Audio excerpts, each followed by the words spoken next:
My parents kicked me out in 11th grade for getting my girlfriend pregnant.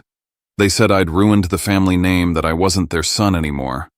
I remember standing in the rain with a trash bag full of clothes, hearing the lock click behind me like a sentence. I thought that night was the end of my life. But 22 years later, they showed up at my door in Asheville, smiling like nothing ever happened. My father's first words, "Let us see the child."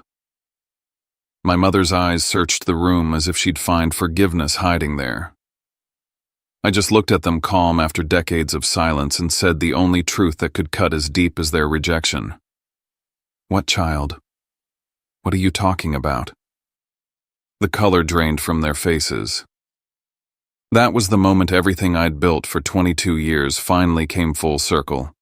I'm Kepler Voss, and this is the story of what happens when the family that erased you comes back for something that was never theirs. Before I share my story, I want to know you are here with me. Just say listening in the comments or tell me where you are. I love hearing how far my story reach. Sometimes even the smallest connection can make a story feel heard. Thank you. And now, here's my story. If this kind of story moves you, stories about justice, heartbreak, and finding strength after betrayal, please subscribe. Your support means I'm not telling this alone. The clock in our dining room struck 7 as the rain pressed against the windows, steady and merciless. It was 2003, Eugene, Oregon, one of those wet winters that made every argument sound heavier. My name is Kepler Voss, 17 years old. And that night I learned that family could throw you out faster than the rain could wash your footsteps away. The dinner table was set like any other night, walnut wood gleaming under the chandelier, the family photo centered above the fireplace, the smell of pot roast still hanging in the air. My mother Marilyn folded napkins as if precision could hold the world together. My father Caleb still wore his steel watch, the one that ticked louder than his voice even at home. I had rehearsed what to say a dozen times that afternoon, thinking that honesty might count for something. When I told them Alara Quinn was pregnant, the air didn't move. My father looked at me like I'd confessed to a crime. "You ruined the family name," he said flatly. "Do you even understand what you've done?" My voice cracked, but I forced the words out anyway. "We'll take responsibility. I just need to finish school." I hoped there would be a sliver of mercy, some acknowledgement that I was still their son. Instead, Caleb slammed his hand against the table, the plates jumping, his eyes sharp and cold. "You have 10 minutes, he said, ripping a check for $100 from his wallet. "Take this and leave." My mother didn't shout. That would have been too human. She reached for the framed photo on the mantel and turned it face down. The soft click of the glass meeting wood sounded final, like a door closing on my name. "We'll pray for you," she whispered. But even that sounded like a formality for the benefit of the walls. As I stood frozen, my father's phone buzzed. He walked to his office and I caught fragments of his words. "Use the 1989 template. Yes, notarized." He shut the door and the metallic gleam of his watch caught the hallway light, one last flash before I turned away. Outside, the rain came harder. I stood under the porch, watching through the window as they sat back down to eat as if nothing had changed. My jacket stuck to my skin, my hands numb around the strap of my backpack. I didn't cry, not then. There's a kind of silence that doesn't break, it hardens. I carried with me a cheap nylon bag, a few clothes, and the woven bracelet Alara had made from a green vine string. It was the only thing that still felt alive. I looked back once, only once, and swore I would never step inside that house again. I wouldn't apologize for loving her. I wouldn't beg to be their son. I'd build something so strong they'd never be allowed to enter. The thunder rolled as I walked down the street, shoes filling with water. My phone vibrated in my pocket, a message from Alara. It was just a single streak of blue paint, her favorite color, and a set of coordinates, the Portland bus station. I didn't hesitate. I ran through the rain, the night swallowing every trace of home behind me. By the time I reached Portland, it was past 2 a.m. The Greyhound station smelled like metal diesel and hopelessness. My clothes were still damp and I hadn't eaten since noon. The diner across the street was half empty, its neon sign buzzing faintly. Open 24 hours. Inside, the light was harsh. The coffee burnt the linoleum floor, shining like a mirror that didn't want to reflect anyone. I sank into a corner booth, my backpack at my feet, my phone in my hand. Alara's coordinates had led me here, but the line rang to voicemail every time. The last time I tried, a man answered and said coldly, "Delete this number."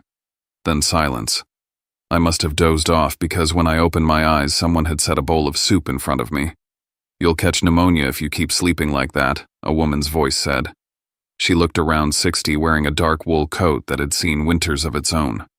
Her eyes were sharp, but not unkind. "Do you have a family?" she asked. I hesitated. "Not anymore." She nodded slowly as if she'd expected that answer. "Then you have two choices, stand up or stay down. What's it going to be?" Her name was Maeve Harlow, and within an hour she'd given me a job washing dishes at her small motel, the Magnolia Inn. "It's not charity," she warned me. "It's a trade. You work. You eat. You don't steal. You don't lie." I took the deal. That night I scrubbed plates until my fingers pruned the sound of water hitting metal, almost drowning out the noise in my head. Every shift felt like a punishment I deserved, but Maeve watched me carefully, not like a judge, more like someone testing whether I'd break or bend. On my second night, she brought me a cup of tea and asked what had driven me here. I told her the truth in one line: my girlfriend's pregnant. She didn't gasp or offer a sermon. She just said, "Then you know what it means to love something the world calls a mistake." When she walked away, I realized it was the first time anyone had spoken to me without disgust since that night. Weeks passed and I learned the rhythm of the inn.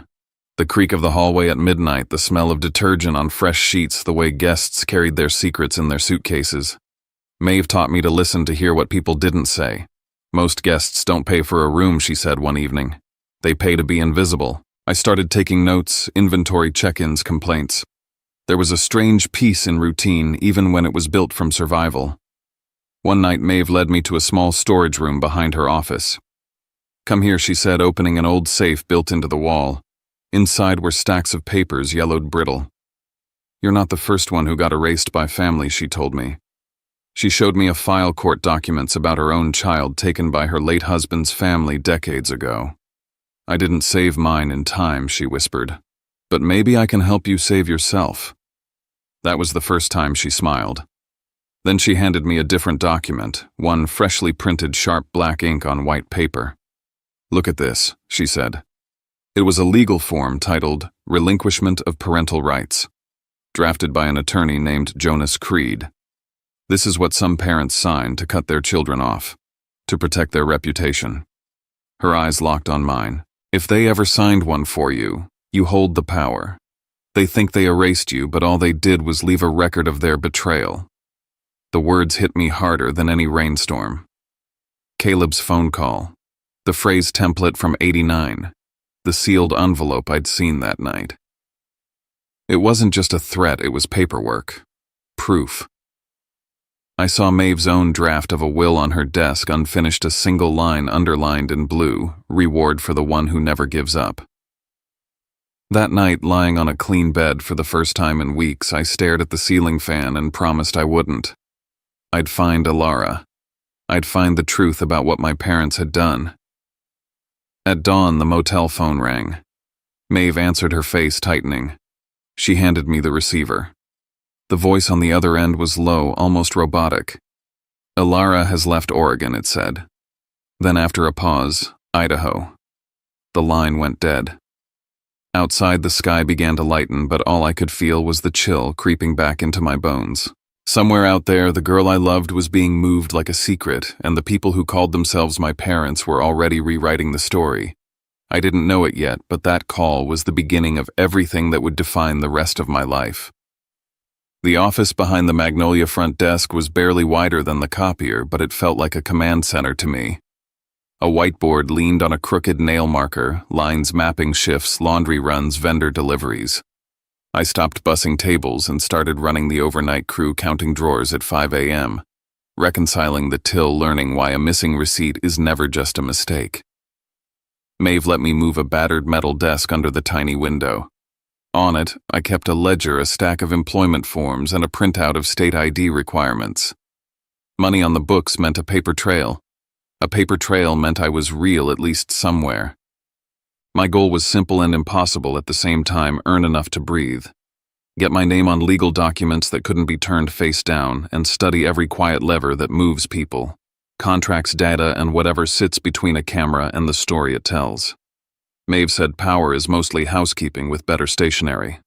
I believed her because she could make a city inspector smile while handing him a citation he had written.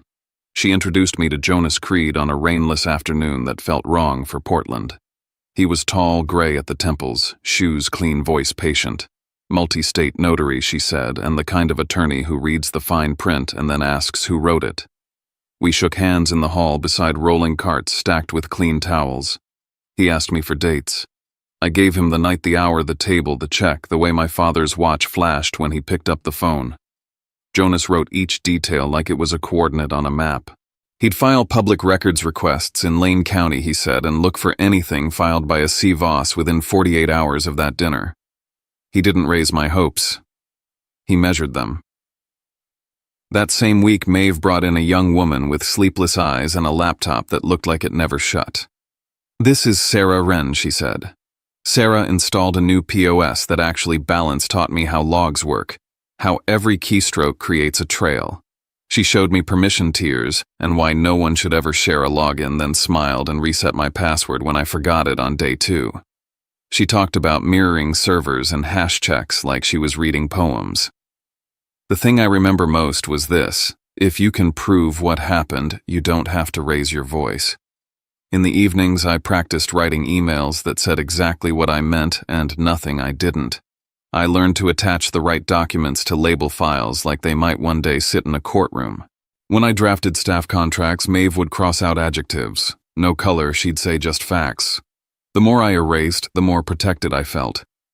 Sarah taught me to build a repository, the way a carpenter builds a frame: permits in one folder, evidence in another, witness corroboration in a third, with a cross-index that would let a stranger understand the flow in 10 minutes.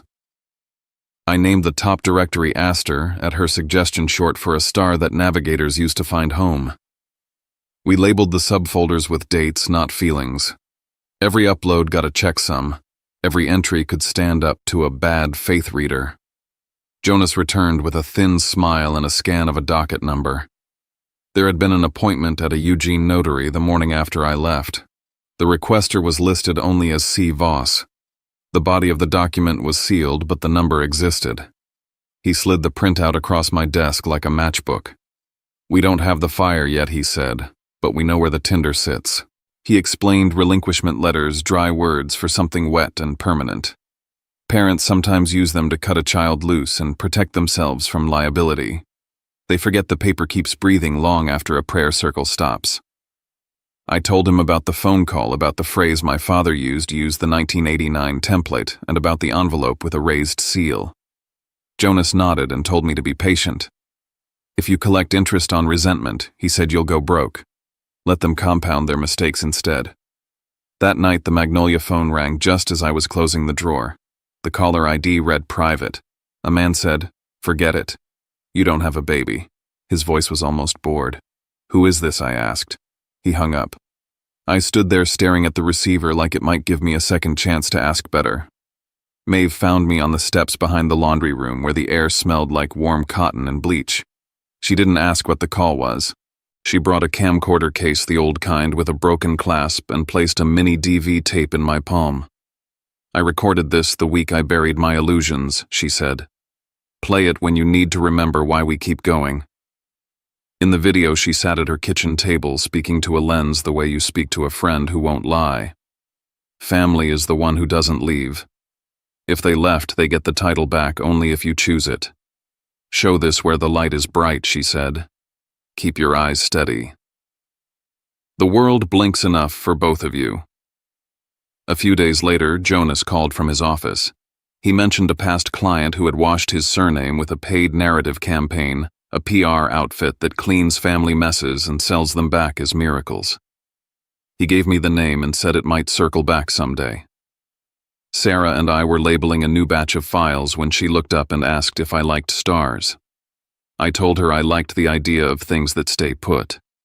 Then every sensitive file gets an Aster tag, she said. We'll speak the same language when it matters. I realized then that revenge wasn't a storming of gates. It was municipal work. It was drafting, stamping, filing, logging. It was building scaffolding around a truth and letting gravity do the rest. I started a document on the whiteboard and then on my laptop titled simply The Blueprint. 3 sections. Law, data, story. Under law, I listed dockets, notarizations, chain of custody. Under data logs, IP traces, audit trails. Under story, what happened, who watched, what can be shown. When I finished, my hands had stopped shaking. Right before closing, an email hit the Magnolia inbox from a throwaway address. Subject line. She was forced to leave. There was a single attachment, the photo of a clinic sign in Idaho, grainy but legible. I felt the floor tilt. Jonas told me to save it to Aster and say nothing else. Silence isn't surrender, he said. It's strategy. They'll come to you when hunger outweighs pride. I nodded, dragged the file to the repository and stared at the blinking cursor, the most patient metronome on earth. I fell asleep at the desk that night, the camcorder tape tucked into a drawer, the word Aster glowing on the screen like a lighthouse with its light reduced to 1 pixel. Outside, the delivery truck's brakes sighed, and somewhere above the roofline a plane cut a quiet line across the dark. I didn't know where Alara was. I didn't know exactly what my parents had signed. But I knew I had a map, and I knew I would follow it until the pins connected and the picture made itself. Asheville, North Carolina, 2025. The glass walls of my place threw morning light across the floor in long, cold bars. I was marking phrases in the notes for my Avalon Summit talk when the doorbell stuttered like someone nervous about their own insistence. I muted the music, set the mug down, and walked the length of the room. The mountains stood steady beyond the balcony. My hand didn't shake when I opened the door. Caleb and Marilyn filled the doorway with the same posture they'd used in every church lobby of my childhood. My mother held an iPad angled away from the sun, a headline visible in the glare, Kepler Voss, founder of Aster AI, father to prodigy. They were dressed like apology, but their eyes flickered with calculation. My father spoke first. We're here to see the child. He didn't look at my face when he said it. My mother's gaze skimmed the entryway as if forgiveness might be hiding behind the umbrella stand. What child? I asked. I never had one. The silence that followed lasted 13 seconds. I counted because counting kept me from laughing, and laughter would have been cruel to the boy who stood in the rain 22 years ago. They asked to step inside. I let them.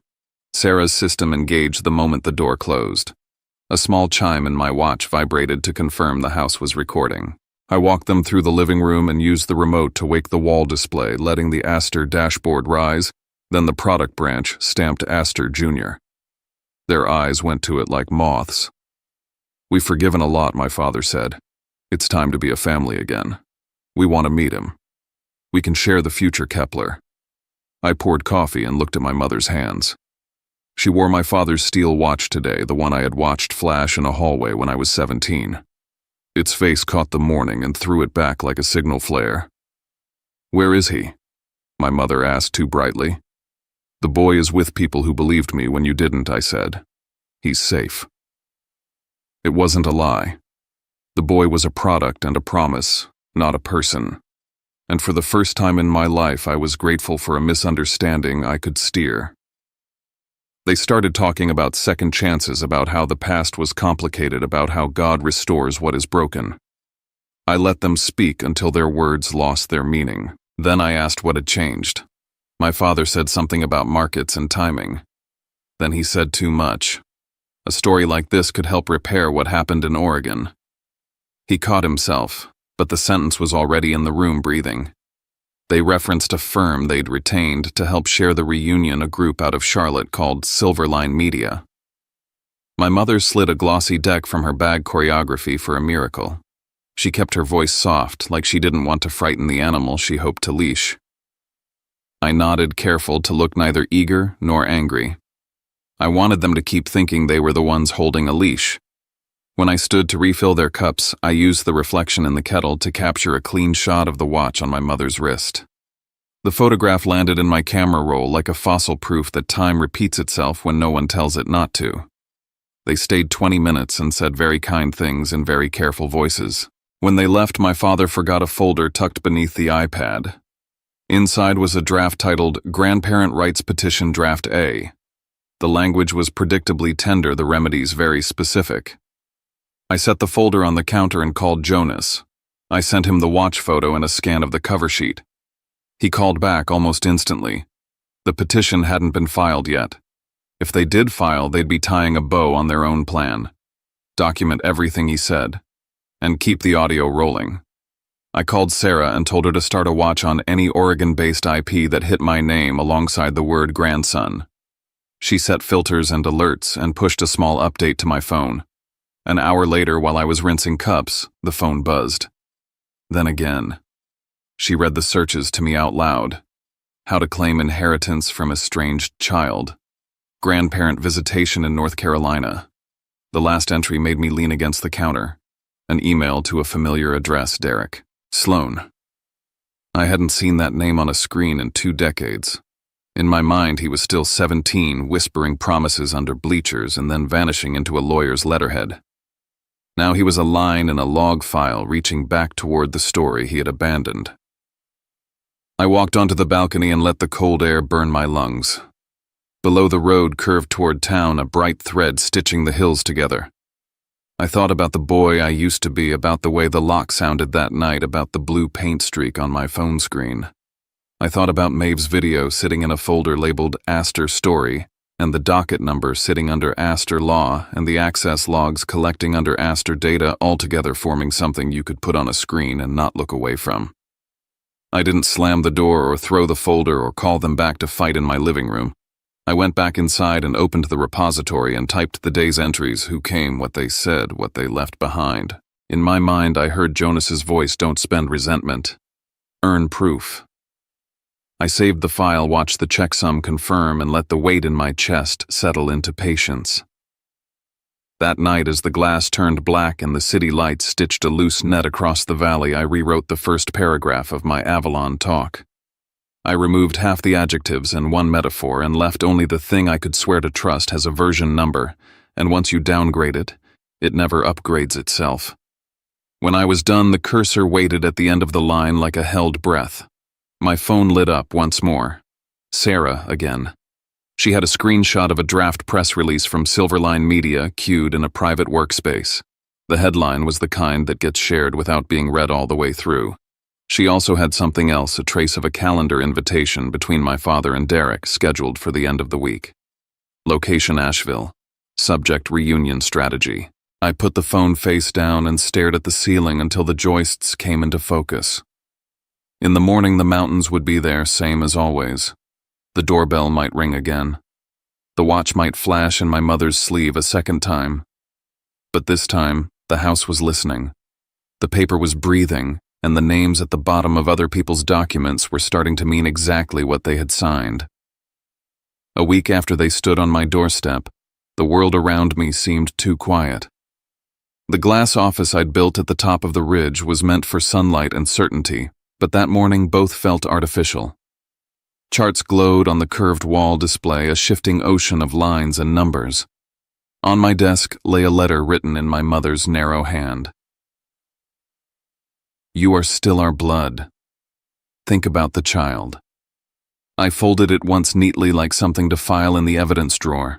The ink still smelled fresh. They were moving fast. They thought I was ready to forgive. They were wrong. The goal now was simple. Pull, don't push. Let them step so deep into their own illusion that the weight of greed would drag them under. Sarah was already tracing the network behind Silverline Media. Each ping, each log, and each attachment was logged in our database. That afternoon, she found what I'd expected, a thread of emails between Caleb and Derek Sloan, the man who had vanished from Alara's life and mine. His tone was oily and familiar. If Kepler has a child, I have a claim. You said you could prove it. I leaned back and exhaled. They weren't just rewriting my history, they were fabricating lineage, turning shame into inheritance. By nightfall, the full picture emerged. Caleb was pitching a redemption story. Derek would play the repentant father, my parents the heartbroken grandparents. The product was sympathy, and the currency was exposure. I let the disgust settle into calculation. Sarah tracked the payment path. Derek's account in the Cayman Islands was active again. A wire from an Oregon construction firm listed under my father's holdings had landed just 3 days before the PR deal began. His startup was dust. He needed the money. Jonas called from Portland, his voice calm, but I could hear the smile. He'd located a certified copy of a notary entry from 2003, my father's signature on a document renouncing all parental rights to me and any descendants. It was dry, bureaucratic, and devastatingly permanent. "It's their undoing," Jonas said. "When the time comes, we show it." I crafted my next move.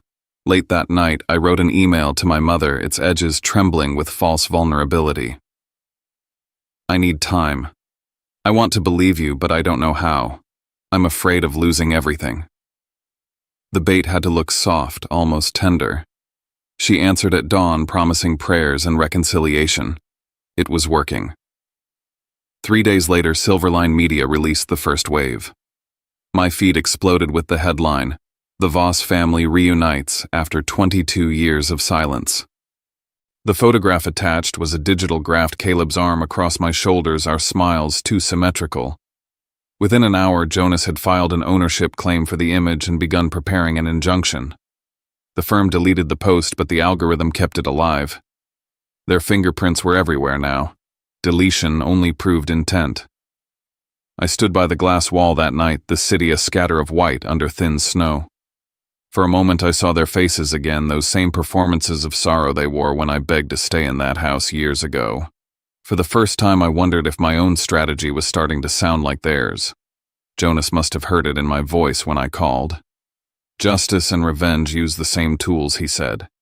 "The difference is where you stop." The next day my father called. The background hum of his office carried through the line. "The boy has a right to know who he is," he said, carefully measured. I waited a beat. "You're right," I said, "and I have the right to know why you gave me up. Let's discuss it publicly." The silence that followed was longer than 13 seconds this time. Then the call ended. I knew the Avalon Summit would no longer be a showcase for Aster AI. It would be the reckoning.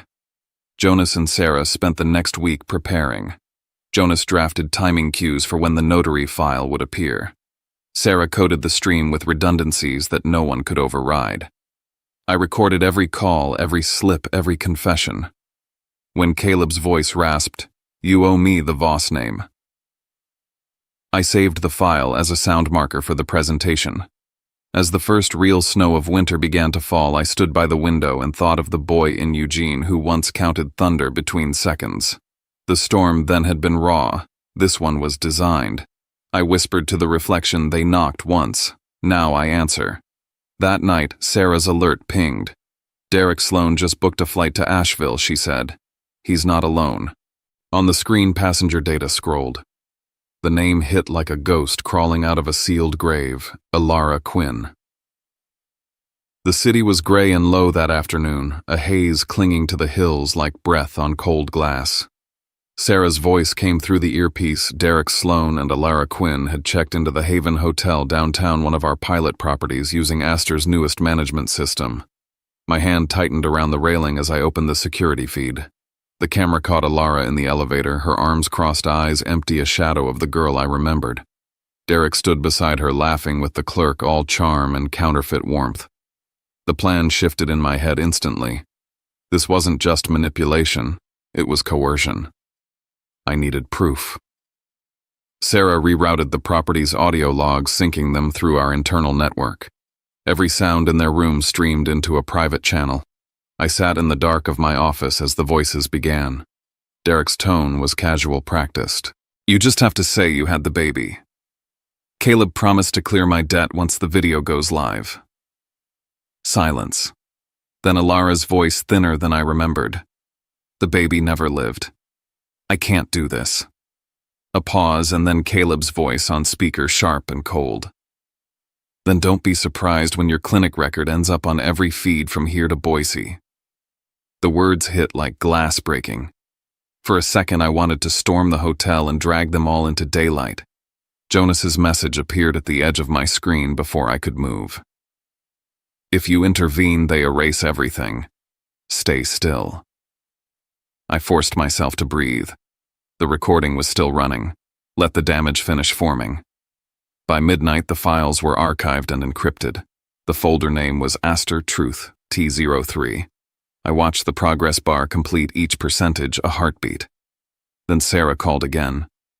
Your father hired a disbarred attorney from Charlotte used to forge birth certificates in an inheritance case. I leaned back, pressing my thumb against the glass desk until it hurt. Every piece fit. They were building a child from paper and lies in air who never existed. Jonas confirmed what came next.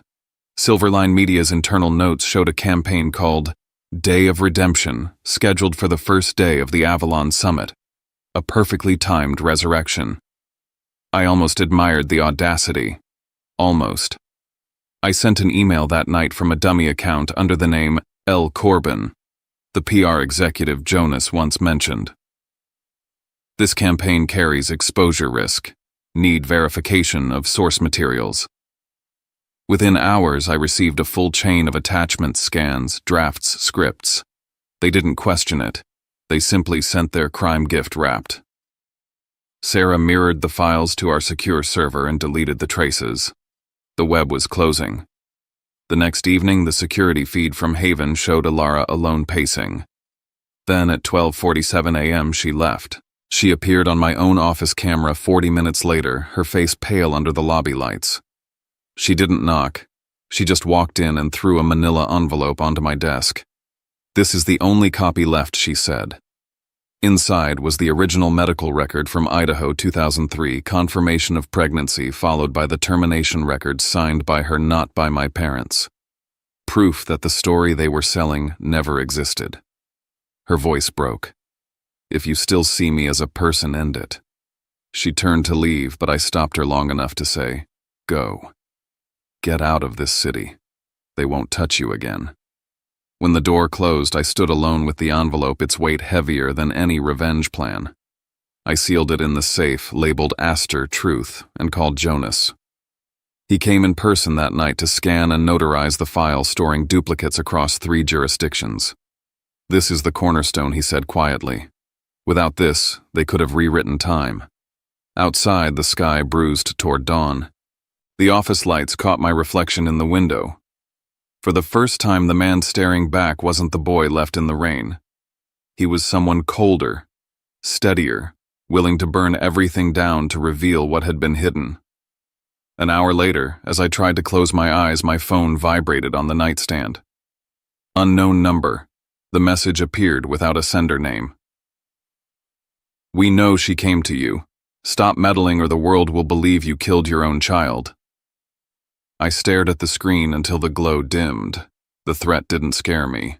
It only confirmed what I'd already decided. The next time they tried to use my silence, I'd let the entire world hear what it sounds like when the truth finally breathes. 2 days later, at 2 a.m, the office at Harlow Systems glowed like a cockpit. The rest of Asheville slept. Our servers didn't. I sat between Sarah and Jonas, the 3 of us lit by dashboards and terminal windows, the hum of the racks a steady breath behind the glass. We were combing through recent pushes when a new artifact popped into the quarantine queue, a document uploaded from a Silverline Media IP block scrubbed, but not enough. The file name looked like a Dare Family Reunion Plan.docs. Sarah opened it in a sandbox while I watched the cursor crawl.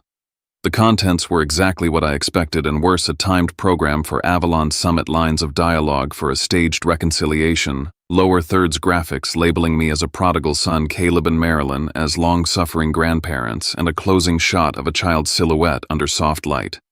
They had built a ceremony out of a lie. I said it out loud so the room would hear me mean it. I was going to control the stage before they did. The only way to end this was to use their own spotlight and make it tell the truth.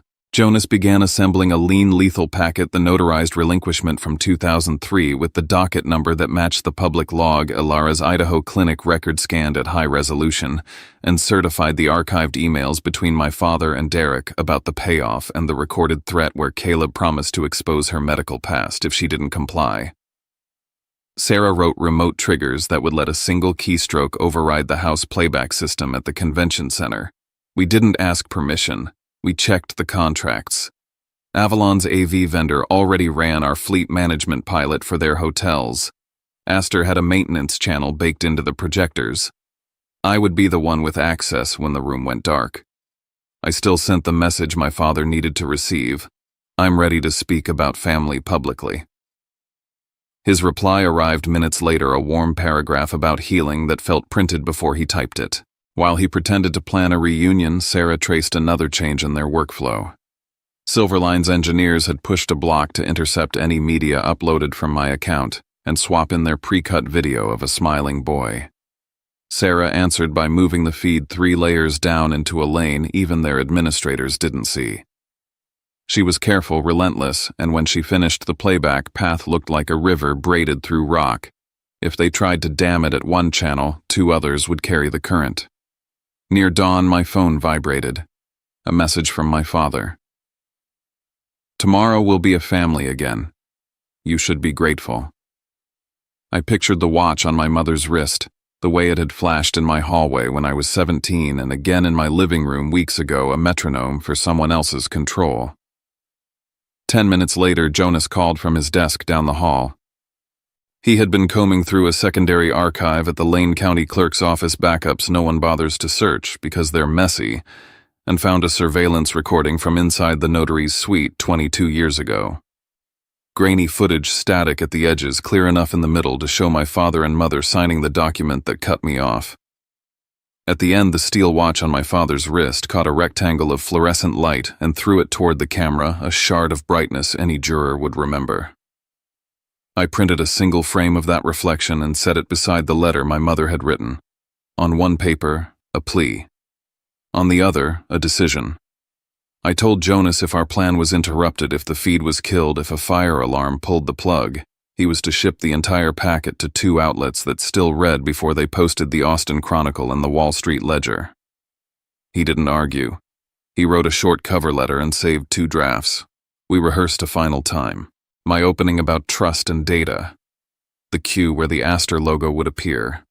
The handoff to Jonas, concise and brutal.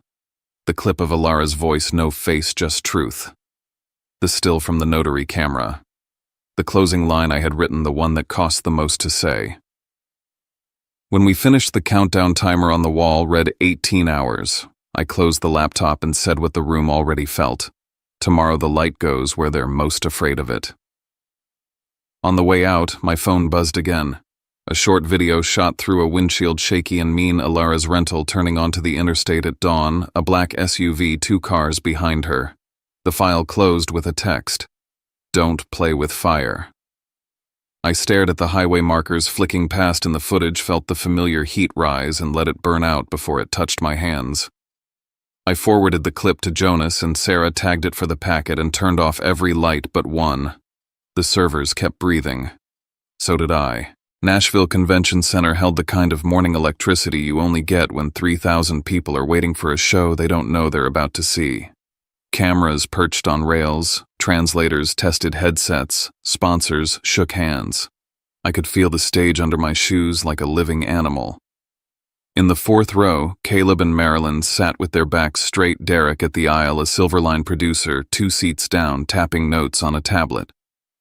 They had orchestrated an audience and dressed it in business casual.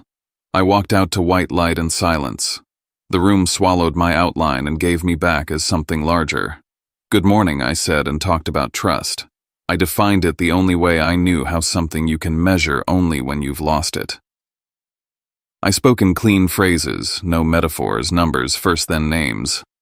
On the floor to my left, my father gave a small signal to a man in a headset. The tech crouched behind the booth, fingers arched over a keyboard. Somewhere in a control room, their reunion film waited for its cue. The main screen fluttered, then steadied. Aster AI's mark opened like an iris. A breath caught high in the hall. Instead of soft focus music and a boy who never existed, the picture cut to the timestamp of a small office in Eugene, 2003. The camera faced a laminate counter, a plant in the corner, a wall calendar turned to January. My father stepped into frame. My mother followed. A notary placed a document where the camera could see signatures if it cared to look. The room watched them write their names beneath a line that severed me from every legal claim a son has and every obligation a parent owes. At the end, as they stood to leave, the steel watch on my father's wrist flashed under fluorescent light and sent a white blade toward the lens. I let the freeze frame hold one heartbeat too long. Jonas joined me on stage with a folder and a microphone. He didn't introduce himself. He placed the certified copy of the relinquishment on the confidence monitor and read the docket number, then matched it to the public record. He tapped the chain of custody log for the Idaho clinic file and displayed the physician's attestation. The screen moved to email headers between Caleb and Derek discussing payment for participation and language for press. Finally, a waveform appeared, then Caleb's own voice played across the hall, flat and cold. Say it was born and hidden. If you don't, your record goes public. No adjectives. Just his voice verifiable and present. I said nothing until the clip of Alara's testimony filled the room. We didn't show her face. We didn't need to. The baby never lived, she said, her breath catching on the last word. They tried to make me lie. The sound alone rearranged the air. On the main screen, I brought back the still from the notary camera and pushed in on the watch, the hard shine angling toward the glass, like a second hand that had been waiting 22 years to be noticed. Then I looked down at the fourth row. My father raised a hand as if to push away light. My mother gripped the armrest until her knuckles whitened. Marilyn stood and shouted that it was fake. The sound engineer opened the next file without looking at me. Her own voice, captured in a kitchen with the phone too close to her mouth, filled the room from 2 decades ago. You killed your future. She fell back into her seat as if the floor had lifted. Derek lurched into the aisle and charged the stage, a tangle of nerves and entitlement. Security moved faster. In the scramble, his mic pack brushed live and caught the only sentence he said that mattered. You promised me 500 grand. It landed on the big speakers like an invoice. My father tried to stand and leave. The broadcast cameras, which were supposed to cut to sponsor logos, found his face instead. The room began to murmur, then hiss, then boo. I let the sound crest and settle. When it grew quiet, I spoke to the only people whose ears I cared about, the ones who had come looking for a product, and found a confession. You came to meet a child, I said, calm, because rage would have been too easy. But you made sure there would never be one. And as for me, the boy you threw out, I don't belong to you now. Not by law, and not by anything that calls itself love. The room held still for a beat so long I felt it in my teeth. Then the applause started near the back, moved forward like rainfall, and broke over the stage. Phones rose. Feeds went live. On the screens outside the hall, the tags began to bloom. A Trav Voss revealed who Aster Truth. Within minutes, Silverline's main account went dark. Their producer slipped out a side door with his badge tucked into his pocket. I looked again at the fourth row. My father's head was bowed, my mother's mouth working around a word that wouldn't come. I closed the presentation where it had to end. Family isn't who shares your blood, I said. It's who doesn't leave you in the storm. The lights came up without music. I walked off stage into the service corridor, the concrete cool through the soles of my shoes. Jonas's phone rang before mine. He listened for a long moment, then covered the receiver and met my eyes. They just filed suit for defamation, he said. They intend to fight this in court. I took the call, waiting on my line, and heard the same message from another mouth. When it ended, I slipped the phone into my pocket and felt the smallest laugh threaten to rise. Not joy, relief. A courtroom at least had rules. Good, I said. Let's put the light somewhere it doesn't turn off. 2 weeks after the Avalon summit, the noise had finally reached a pitch where even the mountains could hear it. Every channel replayed the footage, my parents' faces under the lights, the reflection from my father's steel watch, the crowd's gasp when I said there was no child. Hashtag still pulsed across social feeds like a heartbeat that refused to die. I left Asheville behind and drove into the Blue Ridge to the cabin Maeve used to stay in during her quiet months. The place was small, paneled with cedar, the kind of silence that made you remember the sound of your own breathing. I hadn't turned on a TV in days. The only connection to the world was the gravel road and Jonas's black SUV that appeared every few mornings. That day he brought a folder thick enough to weigh down the kitchen table. The front read, Voss vs. Voss. Complaint for defamation, forgery, and invasion of privacy. Inside were stamped documents, neatly tabbed exhibits, and my parents' signatures clear and defiant as ever. Jonas opened his briefcase, laid out the response plan, and said the one thing he always did before a fight. We'll keep it by the book. They'll use chaos. We'll use law. Their legal team came from Charlotte, the same city where my father's disbarred attorney had once forged birth records. Irony, it seemed, was hereditary. The foundation of their case rested on one point, that the notary video shown at Avalon had been obtained illegally, a violation of private archive property. Sarah, who had been looping in from the city, already had the counter prepared. The footage had been transferred into public digital archives in 2003 when the state digitized its notary logs. Every frame was open source, accessible to anyone with a file number and patience. Jonas smiled. They're suing over a window they left unlocked themselves. We filed a countersuit the same afternoon. Fraudulent misrepresentation, PR deception, and fabrication of identity for financial gain. The headline was simpler: The Grandson That Never Existed. Jonas had written it that way for the press. The hearings began under gray skies. Reporters lined the courthouse steps. Every shudder sounded like a heartbeat I didn't want to own. Inside, the air was heavy with perfume and paper. Derek Sloan was the first to crack. The federal investigators had frozen his Cayman account and demanded an explanation for the $500,000 transfer. He gave it, Caleb Voss paid me. The words echoed off the courtroom's marble like the click of a lock opening. Then came the emails. Journalists obtained verified correspondence between Marilyn and Silverline Media showing an $80,000 payment for the Bring the Grandson Home campaign. The phrase itself became a meme, an emblem of manufactured grief. Their company collapsed within the week. When Caleb took the stand, his composure had already thinned. His business partners had pulled their investments. The real estate firm was declaring bankruptcy. He still tried to sound proud, speaking of legacy and family honor. Marilyn, sitting 2 seats away, trembled with a mixture of fear and vanity. But it was during her own testimony that the mask fell. When asked why they'd pursued the lawsuit despite clear evidence, she said quietly, almost to herself, "We only wanted our name back in the papers." The microphones picked it up. The moment aired live. Every screen in the hallway went silent. I sat behind the partition, unseen by the cameras, listening to her voice. It struck me that for 22 years I had defined myself by what they'd done, by the door they'd closed, by the rain I stood in, by the silence that followed. I had built my life as a rebuttal. Sitting there, I realized that fighting them had kept me tied to them longer than love ever could. Victory didn't feel like winning. It felt like stepping into an empty house.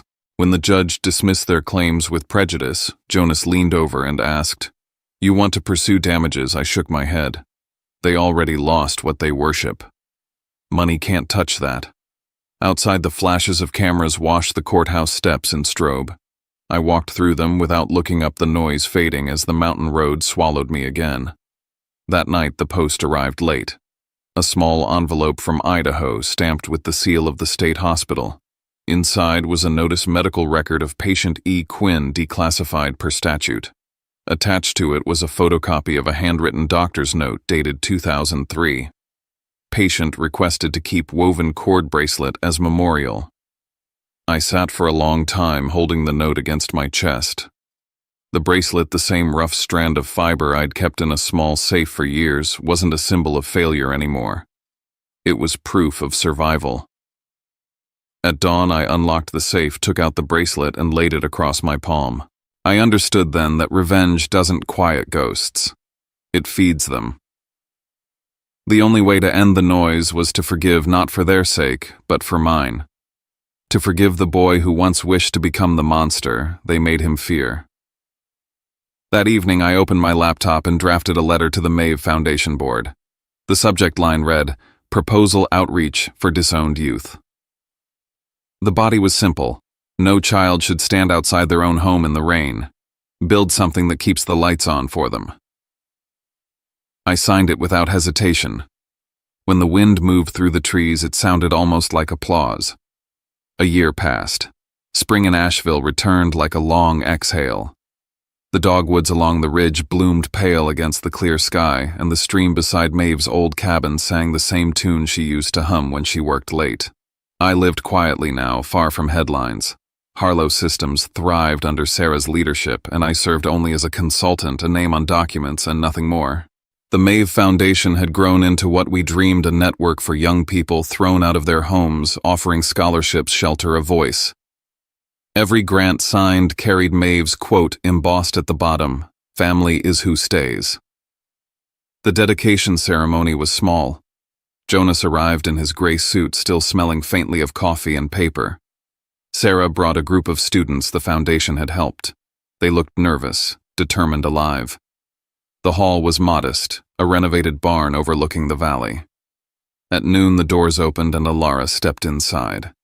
She wore a loose linen coat, her hair pinned back, eyes steady but soft. In her hands was a wrapped canvas. When she pulled the cloth away, the room fell quiet. It was a painting titled "The Boy at the Door." A lone figure stood under rain before a house with no light, his face turned upward, not pleading, just waiting. She handed it to me and said, "It's how I remember it, so I can forget." I didn't answer. There were no words big enough. We just stood there, two survivors looking at the same storm from different shores. Later, during the reception, a journalist approached Jonas with a whisper that carried. Caleb Voss had died that morning of a stroke in Arizona. Marilyn had been moved to a nursing home outside Phoenix. The room shifted, the music stuttered, then continued quietly as if nothing had happened. Jonas found me by the window and handed me a folded clipping, an excerpt from Caleb's will released to the press. "If my son ever reads this, let him know I never understood him. I lost because I did not know how to love." I read it twice. My throat tightened, but not with grief. It was the first honest thing he had ever written, and it had arrived too late to matter. At dusk, I drove up the ridge with the bracelet in my pocket. The wind carried the scent of pine and distant rain. On the summit, I built a small fire in the stone ring Maeve had used for her picnics. I held the bracelet between my fingers, the fibers rough and familiar, and fed it to the flame. The smoke curled upward, turning to ash that drifted west toward Oregon, toward the life that had started and ended there. "I'm not here to apologize," I whispered. "I'm here to live." When the fire died, I sat until the stars came out. Each one looked like a window that no longer scared me. In the months that followed, we launched the Foundation's mentorship program, pairing older survivors with teens who had nowhere to go.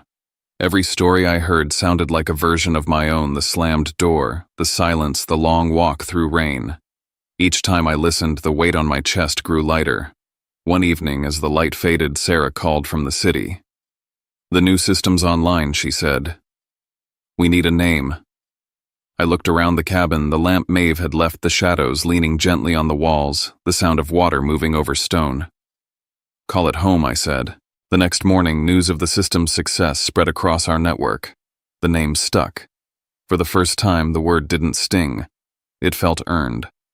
I sometimes drive down into town on weekends just to see people walking under sunlight, to remind myself that ordinary peace is the rarest kind of victory. From time to time, I still hear my father's voice in memory, cold and commanding, and then I remember the silence that followed, the one that finally became my verdict.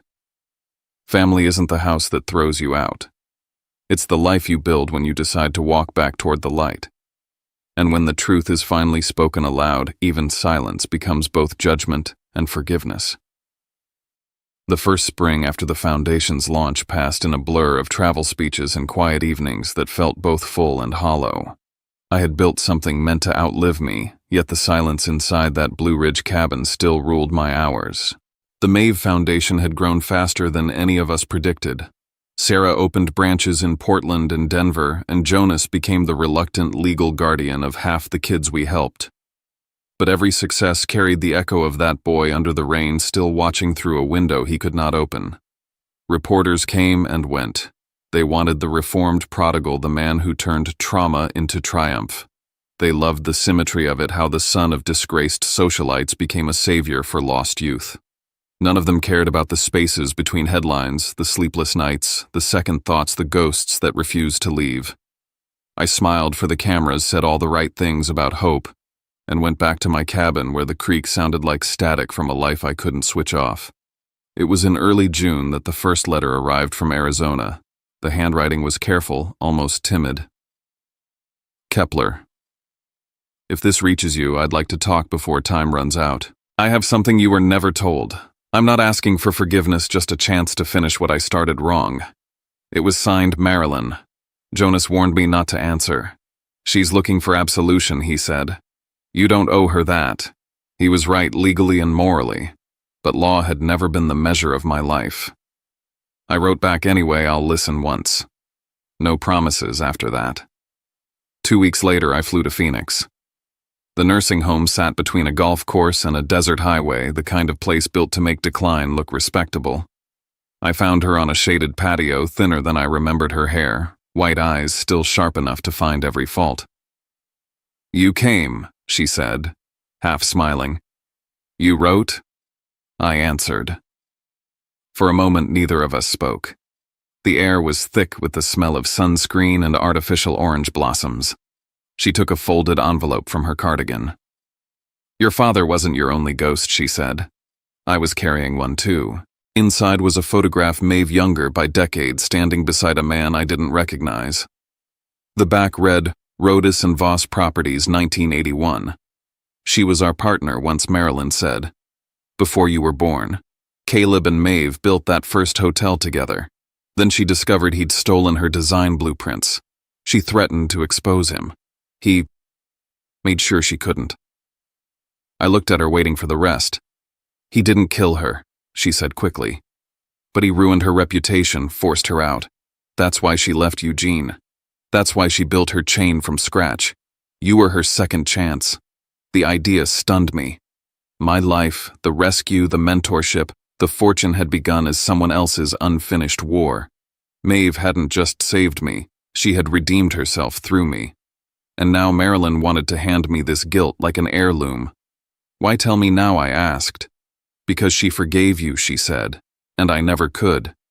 I need to know how she did it. There was no answer to give. Forgiveness was a muscle Maeve had trained through pain. My mother had only exercised control. I left without shaking her hand. The last thing she said followed me to the car.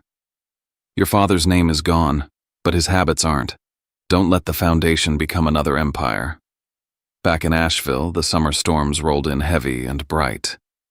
Alara started visiting more often, helping coordinate the art therapy wing at the foundation's new campus. She had changed too, calmer, older, the anger in her face replaced by something like patience. One night as rain hammered the windows, she said, "They'll write you into history one way or another. Make sure it's the version you can live with." That week, a new problem arrived. A journalist named Rowan Glass requested access to the foundation's financials, claiming to investigate charitable mismanagement. His emails were polite, precise, too knowledgeable to ignore. Sarah ran background checks. Rowan was real, a freelancer with ties to Silverline's new parent company under a different name. The enemy had evolved. I met him in a cafe downtown. He was younger than I expected, sharp-eyed and certain of his story. Mr. Voss, he said, some of your donors are tied to former Voss Realty accounts. Care to explain? I sipped my coffee. Reclamation, I said. People trying to make amends. He smiled. Or launder a legacy. That night I stayed awake, going through spreadsheets. Jonas found no legal flaw, but perception was fragile. The foundation's funding could look like rebranding for the disgraced elite. And that was exactly what Silverline wanted, a shadow over our light. Days blurred into planning and counter-planning. Sarah traced the data trail to a shell firm based in Dallas owned by a trust managed by an unknown executor. But the IP logs told a different story, one access pattern repeated at odd hours from within our own servers. Someone inside was leaking. I refused to believe it until we traced the connection to a local terminal at the Foundation's art department. Ilara's office. My chest tightened. I waited until the building emptied and checked her system myself. The files were there, summaries of budgets, donor reports, private correspondence. But the metadata showed the login had come from a remote script piggybacking through her account. She was being used again. I didn't tell her immediately. I wanted proof. Over the next week, Sarah and I monitored every packet leaving our network. The signature we caught was unmistakable, a remnant of Silverline's old encryption format, the same used during the Bring the Grandson Home campaign. Someone from that world had infiltrated ours. The confrontation came on a humid August afternoon. The Foundation auditorium was packed for the summer gala. I was backstage when Sarah's alert pinged leak in progress. Source unknown. I scanned the crowd and saw a man near the bar holding a glass of water but not drinking it, Rowan. He nodded once and left through the side door. I followed. Behind the building, the air smelled of rain and exhaust. Rowan waited by his car phone in hand. "You built a beautiful story, Kepler," he said. "But stories end. Data doesn't." He showed me the screen and upload bar at 80%. "You think you're saving people, but you're just rearranging guilt. Same blood, new branding." I stepped closer. "Who's paying you?" He smiled. "Let's just say your father's mistakes fund more than ghosts. Some of his investors found new use for redemption." Sarah's voice came through my earpiece. "We can intercept if you stall him." So I did. I talked. About the boy under the rain. About the woman who gave me a roof. About truth being a slow kind of mercy. He hesitated long enough for Sarah to cut the connection. His phone went dark. When he realized, his expression shifted from arrogance to disbelief. "You'll never stop it," he said. "There's always another version of you waiting to fall." Maybe I said, but not tonight. He drove off without looking back. By dawn, Sarah confirmed the breach neutralized, but the damage lingered in me. The more I defended Maeve's vision, the more it looked like Caleb's empire, efficient, centralized, worshipped by the same press that once condemned him. I caught myself calculating public sentiment, managing perception like currency. It was everything my mother had warned against, and she had been right for the wrong reasons. A month later, Marilyn died. No will, no ceremony, no heirs. The nursing home called to ask if I wanted her possessions shipped or destroyed. I told them to send what was left. The box arrived 3 weeks later, light enough to carry in one hand. Inside were her wedding ring, an old Polaroid of me as a child, and a cassette tape labeled for Kepler, 1990. Jonas found an old player in storage. We listened together in the cabin. The tape hissed before her voice came through, young, confident, untouched by bitterness. She was singing. A lullaby I didn't remember, but my body did. The melody filled the room like a heartbeat returning to a body that had long forgotten warmth. When it ended, I realized forgiveness wasn't a single act. It was a rhythm, a repetition, until the noise faded. After that night, I stopped avoiding the city. I started mentoring one of the Foundation's first graduates, a 17-year-old named Corin, who'd been thrown out for coming out to his pastor father. He reminded me of myself, too proud to ask for help, too angry to accept love. One evening after a workshop, he asked, "Does the anger ever go away?" I told him the truth. No, but it learns to live somewhere quieter. By autumn, the Foundation launched its digital archive, testimonies from young people across the country. We called it Project Home after the system Sarah and I built. It became our living memorial, a place where silence could finally speak without fear. Still, I kept the photograph of Maeve and my mother on my desk. It reminded me that redemption isn't born from purity, but from ruin, that every good thing I built stood on the debris of what they destroyed. Some nights I still heard Caleb's voice in dreams telling me I owed the Voss name something. I'd wake up, open the window, and let the mountain air remind me whose voice mattered now. Then one winter morning, a courier delivered a sealed envelope with no return address. Inside was a single sheet of legal paper stamped with the seal of Voss Heritage Trust, a company long dissolved. The letterhead bore Caleb's signature but dated 3 months after his death. The text was brief: assets transferred per contingency clause to surviving son upon moral restitution. It included coordinates and abandoned property in Oregon, the first hotel he and Maeve had built together. Jonas read it twice. He hid something, he said. Probably another lie. Maybe, I said. But maybe it's a way to end it where it began. We booked flights for spring. I didn't tell Sarah or Alara yet. Some doors have to be opened alone. The flight into Oregon was quiet, the kind of silence that feels padded, suspended between altitude and memory. Below the forest, spread out like a map of everything I'd tried to forget: wet green valleys, the black ribbon of the highway, the fog curling through pine like breath. Jonas sat beside me reviewing legal printouts. I stared out the window and wondered what sort of man hides his truth in coordinates. The address led us past Eugene and another 10 miles east to a stretch of land bordered by fir trees and rusted wire. The sign on the gate had almost faded away, but you could still read it if the light hit right: Rodess and Voss Inn, Esther, 1981. The building itself was a skeleton: windows, boarded ivy crawling through cracks, air thick with the damp smell of time. Inside, everything had stopped mid-breath. Ledgers scattered on the reception desk, old keys hanging on a wall of hooks, a ledger still open to a page dated 1985. The last entry read, "Balance owed to M. Rhodes' settlement pending." The handwriting was Caleb's. Jonas broke the seal on the envelope. According to this, he said this property reverted to the trust after Maeve's departure. When Caleb died, it became yours. I laughed quietly. The man who destroyed her gets the last word after all. Maybe not, Jonas said, scanning the fine print. There's a clause here, a contingency he never triggered. If both founding parties were deceased, ownership transfers to any surviving heir of either upon moral restitution publicly proven. Moral restitution, I repeated. Avalon Summit. It took hours to search the offices. Dust turned every step into a sigh. In the back office behind a filing cabinet, we found a safe. The combination lay written on the reverse side of the old ledger page almost carelessly. Inside were 3 things: a box of undeveloped film, a stack of typed letters bound by a rubber band, and a single brass key.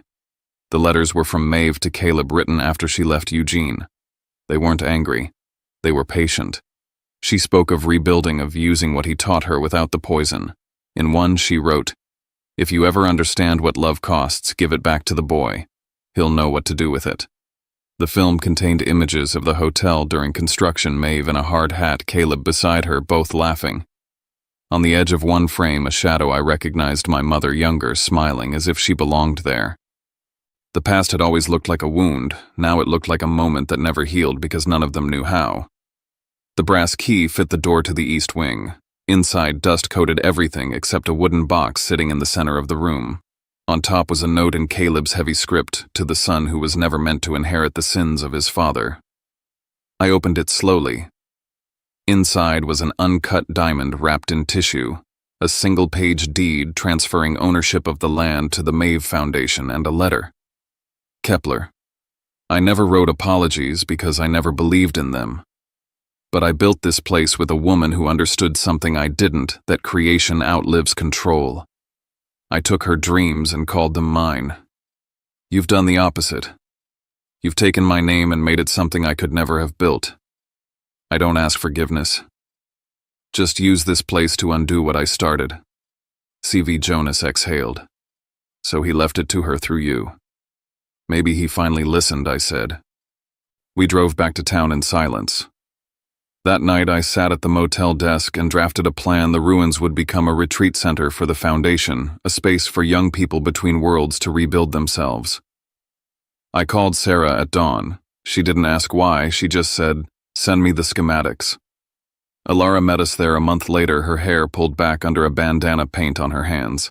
She walked the halls without speaking, touching the cracked walls as though greeting old ghosts. In one corner room she stopped and looked at me. "You know, this place feels like a heartbeat," she said. like it's been waiting to start again. For weeks we worked with local crews, clearing debris, rewiring, repainting. Every nail driven into the wood felt like stitching skin back together. One evening, as the sun bled across the mountains, Ilara sat beside me on the half-built veranda. "You never told me what your mother said in the end," she whispered. "She asked how Maeve forgave," I said. "And I told her I didn't know. Maybe forgiveness is just the long road to understanding why you were hurt in the first place." Ilara nodded. "And did you not yet?" I said. "But I'm still walking." By autumn, the retreat opened. We called it the Rodas House. The first group arrived 10 young adults from different states, each carrying stories too heavy for their age. They cooked together, planted a small garden, built a library out of donated books. Sometimes I caught them laughing in the halls where echoes used to live. One night after everyone had gone to bed, I found a letter slipped under my office door. The handwriting was unfamiliar. "Mr. Voss, my name is Rowan Glass. You remember me from Asheville. I was wrong about you. The story I thought I was writing wasn't yours, it was mine. I grew up in a house like yours. My father still won't say my name. Thank you for showing me that silence can end." I read it twice, then burned it in the fireplace. Not from anger, but from release. Some words don't need to stay on paper. Winter came early that year. Snow covered the roofs, softening the world. I spent evenings in the common room listening to the quiet hum of the heater and the laughter from the dorm wing. Sometimes Ilara would sit at the piano Maeve once loved and play the same lullaby from my mother's tape. The notes lingered in the rafters, warm and human. In March, Sarah brought news the foundation had been nominated for a National Humanitarian Award. I almost laughed. "Let them give it to the kids," I said. "They're the reason we're here." She smiled. "They already have more than that. They have home." One morning as I walked the property, I found Corin sitting by the fence sketching. He'd grown taller, steadier. "You going somewhere?" I asked. "College in the fall," he said, "on the foundation scholarship. Thought I'd leave a drawing here before I go." He handed me the sketch, a simple charcoal outline of the building light streaming from its windows. Underneath he'd written, "You gave the boy at the door a key." I watched him walk away down the gravel path until the fog swallowed him.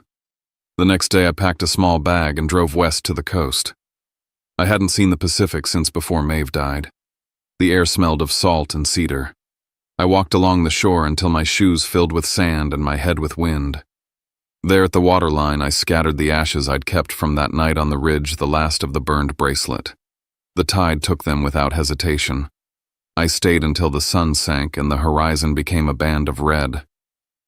For the first time in years, I didn't feel watched by the past. It wasn't forgiveness that saved me, it was continuation. The world had kept moving. I had finally caught up. When I returned to the Rodas' house, Jonas had left a small package on my desk. Inside was a pocket watch, its casing engraved with initials CV and a note found in the safe after restoration. "Thought you'd want to keep time your own way now." I wound it once and listened to the tick. It sounded nothing like my father's old steel clock. It was softer, irregular human. Spring arrived again. The hills turned green, the garden bloomed. On the anniversary of the foundation's founding, the alumni gathered in the courtyard, over 50 of them now.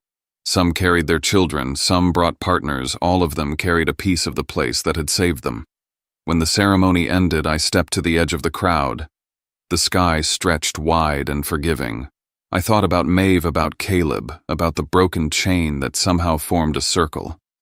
In my mind, I heard her voice, "Build yourself so strong they regret letting you go." I smiled. I did. I whispered. But I also learned to stay. As night fell, lanterns glowed along the path, one for every story that had found its way home. The wind moved through the trees, and for a heartbeat I could almost see the silhouettes of the people who had started it all. Maeve, Caleb, Marilyn standing at the edge of the light, watching, finally silent.